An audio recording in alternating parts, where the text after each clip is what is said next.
Here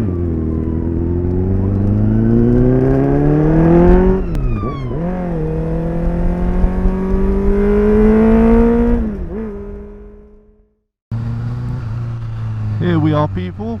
Regents Park, well, the outer circle of Regents Park, which I will take you for a tour on, although I don't know much other than there's a London Zoo and a mosque here, but it's a beautiful stretch of road which I used to come down when I used to work up in central London. So topic today is my likes and dislikes of the Fireblade after having it for, I think it's about 7 weeks. I was trying to work out to this, about 8 weeks, and to be fair, I haven't ridden it as much as I'd like, but that's just, you know, life getting in the way.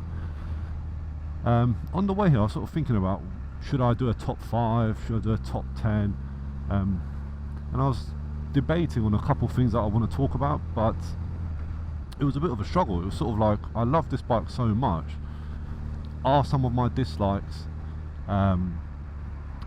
countering sort of my likes? So for example, the first one I would say is the speed of this bike.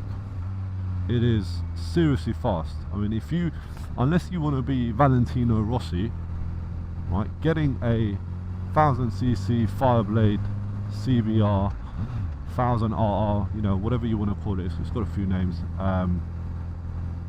is more than enough.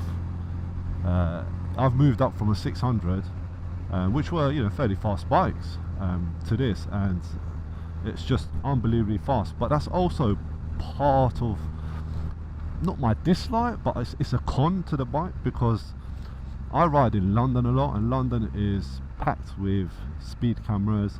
It's all these average speed cameras have come into play now, and only since I've started recording myself doing this channel, you know, I was watching my speed on sort of playing back on the videos, and it is shocking. You know, I sort of feel like I know what I'm doing riding this bike in terms of speed, and I know I'm still adjusting and getting used to it, but you could literally be doing 50 miles per hour where you think you'll be doing 30. It's a bit deceptive in that way, and that's again partly because it's so smooth and so powerful. So it's a like and a dislike. What else? So the brakes. So when I started looking, I was looking into ABS v non-ABS Fireblades, and I saw a lot of sort of stuff on forums and on the net where ABS can cause problems, and it's also extremely expensive to service.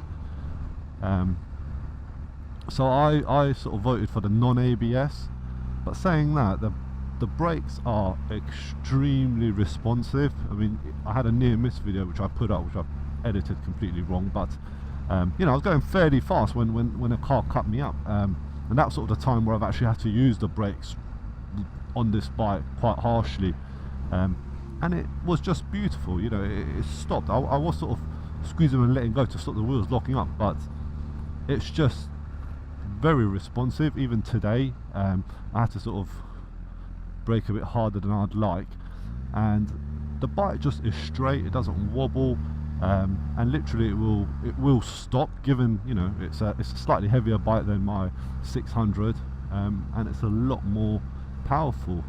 So I'm really loving the brakes.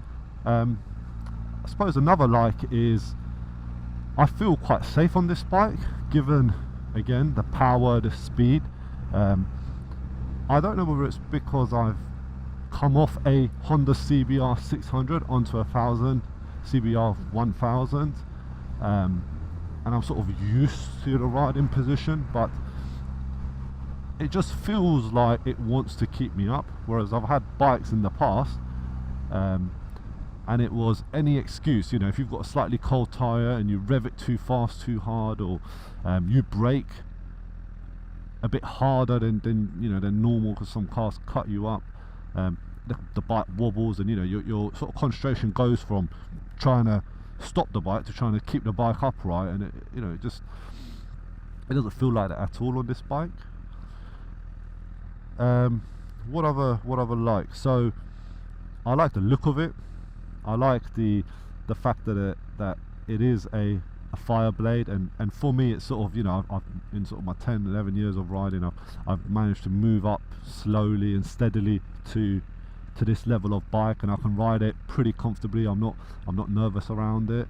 I do again, because of the speed, and I have sort of turned the throttle a bit too hard at times and nearly come off the back of it, but that for me is just adjustment.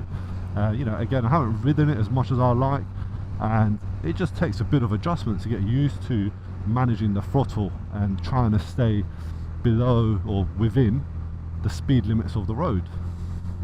So that's something which I am concentrating on. It does mean that sort of I take my eye off the road a bit more than I'd like at the moment, but hopefully in time I'll get used to that. What else? I like the tyres. You know, they're slightly wider, bigger wheels and tyres, and that might play a factor into it just feeling firmer on the road and a lot more steady on the road. I don't know, it might be just the way the bike's balanced, but it just feels steady on well, not only on sort of a nice road like this, but you know, your typical London roads. It just feels extremely solid and steady, but at the same time it's very nimble, so I filter a lot. This guy's horning at me, you see, when you're doing 30 and people get upset, trying to stick to the limits here. Anyway, so yeah, I try oh, he's trying to overtake me now. Let him go. Go on. Typical Uber driver. Law-abiding citizen, me. Anyway, so forgot what I was saying now. Another thing that I like about this bike, the sort of having the indicators on the mirrors.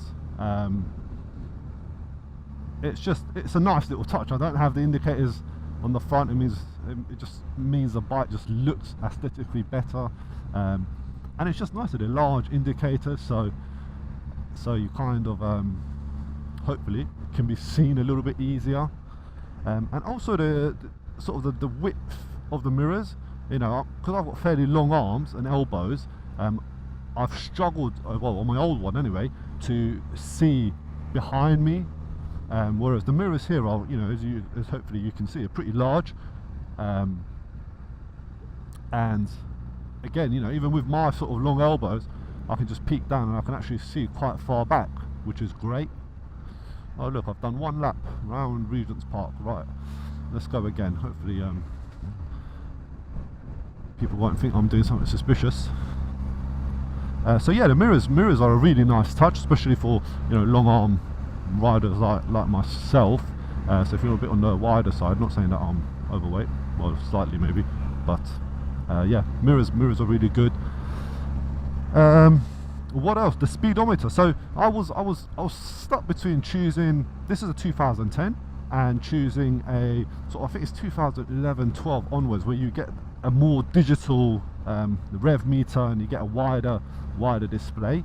And I was actually looking on YouTube, just looking at those displays, and they do look really nice.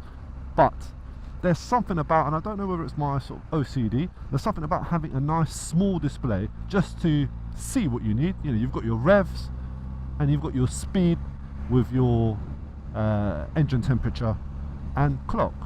It just, for me, it's just less is more, and it's probably a personal preference.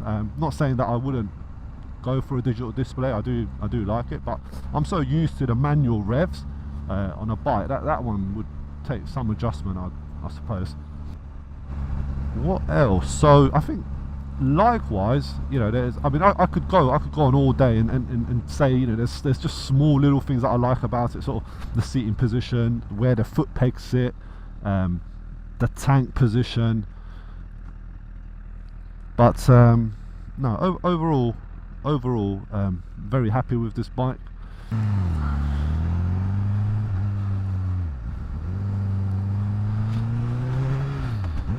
What do I dislike about it? Now this is tough.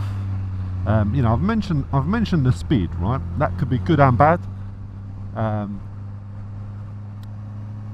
I suppose, and this is petty, and I know it's a super sports bike and it's supposed to be weight saving, but not having a center stand is a little bit of a pain.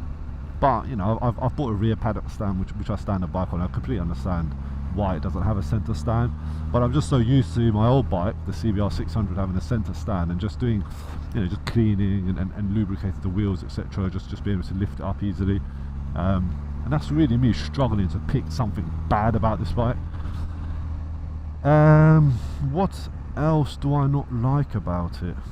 To be fair, there's not much. It's you know, I've had it 7-8 weeks, so I think over time, once you know, winter really kicks in, and I start riding out in the wet and in the cold and really get a feel for how the bike behaves, there may be other things that I will not like. But for now, if anyone's looking to buy a Fireblade, or moving up from a 600 to 1000 and thinking about it, I would wholeheartedly recommend this bike. It's sort of brought back the love of riding for me, and it's made things a bit more exciting. I don't want to scare the kids. It's just those little moments where you can just turn that throttle and you just hear the engine, you hear the exhaust. It just puts a smile on my face. So I think that's it. I've gone through likes and dislikes and stuff that I've thought about on the way here. I've given you a tour of Regents Park, well, the outer circle of Regents Park in beautiful London. I will speak to you on my next video. Take care.